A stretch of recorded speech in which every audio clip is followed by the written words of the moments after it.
पराक्रमी राजा विक्रमादित्य। एक दिन राजा विक्रमादित्य के दरबार में एक ब्राह्मण आया।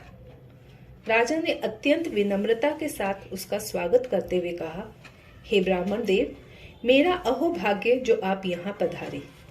ब्राह्मण ने कहा, विक्रमादित्य, मैं किसी कामना से नहीं वरन आपको एक विलक्षण घटना बताने आया हूँ। आश्चर्यचकित राजा ने कहा, कृपया मुझे उस घटना को बताएं। हे राजन, अपनी कैलाश मानसरोवर की यात्रा पर मैंने एक आश्चर्यजनक बात देखी। प्रतिदिन सूर्य की प्रथम किरण के साथ मानसरोवर के मध्य से एक स्तंभ निकलता है। वह दोपहर तक ऊंचा होता जाता है, मानो सूर्य का स्पर्श चाहता हो, और फिर धीरे धीरे घटता हुआ सूर्यास्त तक लुप्त हो जाता है। यह तो अत्यंत आश्चर्य की बात है। राजा ने बीच में कहा, रुकिए महाराज, मुझे अपनी बात पूरी करने दीजिए। यह जो विलक्षण घटना मैंने आपको बताई, उसके कारण देवताओं में विवाद छिड़ गया है कि उनमें सबसे अधिक शक्तिशाली कौन है। सूर्यदेव ने कहा कि मात्र समुद्र देव ही उनके समक्ष टिक सकते हैं। शेष सभी तो उनके पास आने का प्रयत्न भी करेंगे तो भस्म हो जाएंगे। फिर तत्पश्चात अन्य देवों को उन्होंने चुनौती देते हुए कहा कि क्या आप लोग एक भी ऐसा नाम बता सकते हैं जो मेरे निकट आ सके और मेरे ताप को सहन कर सके।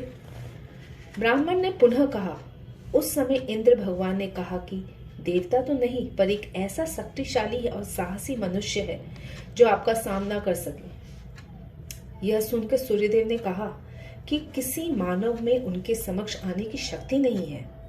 पल भर को रुककर ब्राह्मण ने राजा विक्रमादित्य से पुनः कहा, राजन, क्या आप अनुमान लगा सकते हैं कि वह व्यक्ति कौन है जिसके विषय में इंद्र भगवान कह रहे थे। राजा विक्रमादित्य कुछ अनुमान न लगा सके। ब्राह्मण ने स्वयं उत्तर दिया, हे राजन, वह आप ही थे। यही नहीं, इंद्रदेव ने सूर्यदेव से कहा कि मैं दावा करता हूँ कि अपनी योग्यता सिद्ध करने के लिए इस चुनौती को स्वीकार विक्रमादित्य तुरंत यहाँ आएगा। इसीलिए मुझे अपना दूत बना के उन्होंने यहाँ भेजा है। राजा ने पूछा, मुझ में इंद्रदेव का इतना विश्वास, इसे मैं कैसे सिद्ध कर पाऊंगा। राजन, आप तुरंत मानसरोवर जाके सूर्यदेव से मिले।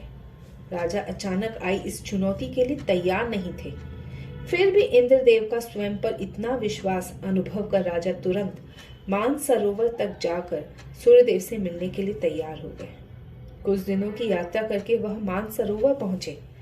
अगले प्रातः वह उस स्थान पर पहुंचे जहां से स्तंभ प्रकट होता था। सूर्य की पहली किरण के जल पर पड़ते ही सरोवर के बीच में से एक स्तंभ प्रकट हुआ। राजा विक्रमादित्य तैरकर वहां पहुंचे और स्तंभ पर चढ़कर बैठ गए। दिन निकलने के साथ साथ स्तंभ ऊंचा होता गया। दोपहर होते होते विक्रमादित्य सूर्य तक पहुंच गए। हालांकि सूर्य के भीषण ताप से विक्रमादित्य भस्म हो गए। अपने रथ पर आरूढ़ सूर्यदेव स्तंभ के पास आकर रुक गए। भस्म देखकर उन्होंने अमृत की कुछ बूंदें भस्म पर डाली। विक्रमादित्य जीवित हो उठे और सूर्यदेव के समक्ष हाथ जोड़कर खड़े हो गए।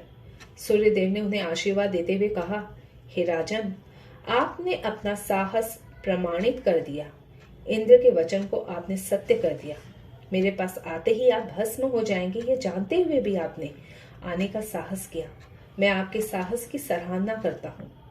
इतना कहकर सूर्यदेव ने अपने कुंडल का जोड़ा देते हुए राजा से कहा, आवश्यकता पड़ने पर ये आपकी सहायता करेंगे।